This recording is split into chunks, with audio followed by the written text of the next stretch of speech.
I'm going to show you how to do wax resist called water erosion, and you can see the texture that this creates on the surface of the plates. This has been fired once, it's been bisque fired, and you can see the rough surface that has been carved or etched into the surface of the plate. These ones were made with shellac. We are not using shellac. We are going to use our wax resist to create the texture that you see. So there are two ways to do this. You can do it with an underglaze underneath, or you can do it straight clay. I have put underglaze on part of it, and there is some without underglaze. Now, you can see here, if it catches the light, you can see some shiny elements. This has been painted on with my wax resist. So I've taken my paintbrush, taken wax resist, and painted the surfaces. If I wanted some color underneath, then I did that first. Let it dry so it cannot be shiny, then I paint the wax resist on. Now the wax resist should stay untouched after you've put it on for, I would say, at least 10 minutes. I would probably go, I think this has been sitting here for about 20 minutes, half an hour. So you can see this. So I'm going to move these pieces out of the way and move my bucket of water and sponge over so you can see the process. Now this is a great big bucket of water. You know, we've got them like this in the art room.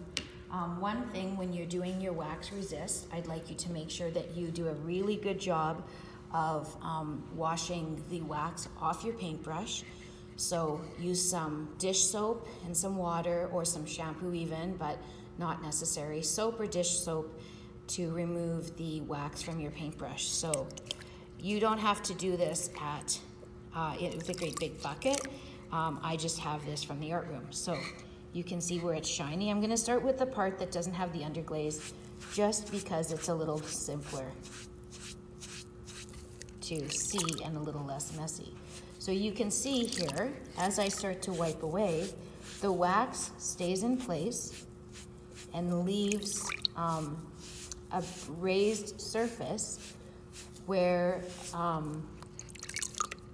the wax is, as the water, it's called water erosion, is eroding away the surface of the clay.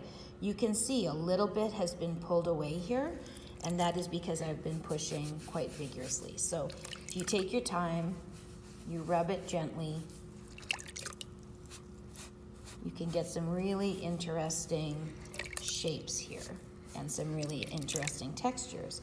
I did a leaf type pattern again, and then I did some X's and O's.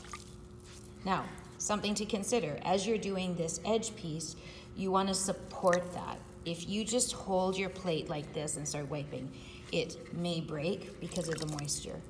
So take your time, be careful, pay attention to what you're doing. Now, as I do this area, it's all going to wipe off unless I've got wax over it.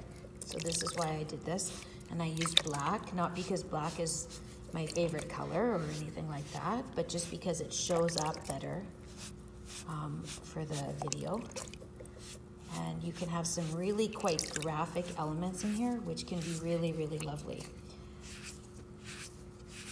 So it's good for this, to create the shapes. It's also nice to create an edge. So I'm just gonna rub a little bit more. You can see that some of the wax is coming off as I rub. That may be an issue. My suggestion is that you wipe away from the edges. And when you've got lots of edges close together, that can be a little trickier. But you just take your time, go slowly, and you can keep wiping.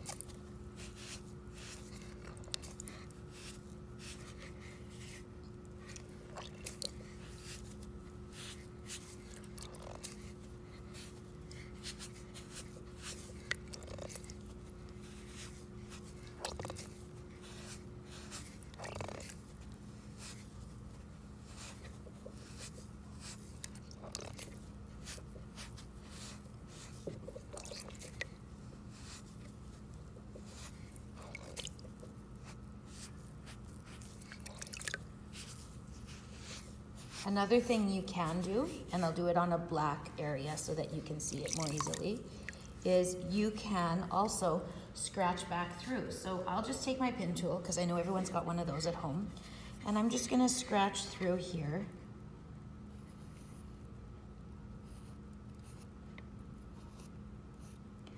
Or I can use a larger tool. Maybe I'll just use this one just to show you.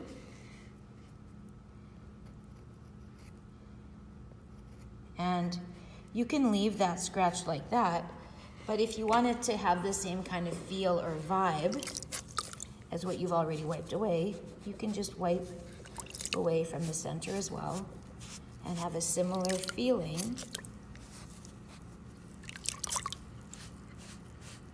to the rest of the things that you've rubbed. Now, do you see how much this is rubbing away here? Yeah. As you apply the wax, I would be careful not to apply it too thick, because that will cause it to chip off a little bit more. And as you're working, I highly urge you, strongly urge you, highly recommend that you don't let any extra water kind of sit in some places, because if it does, it can just get way too soft. So you can continue to work, wipe the excess clay off the top, and I'm going to show you what this looks like here. And you can see the texture that is starting to build up. You can continue working on this and keep adding to it. It's quite interesting what you can do with it. And as you know, the glazes that we have here at school, they can look really great with these sort of textures built into the work that we're using.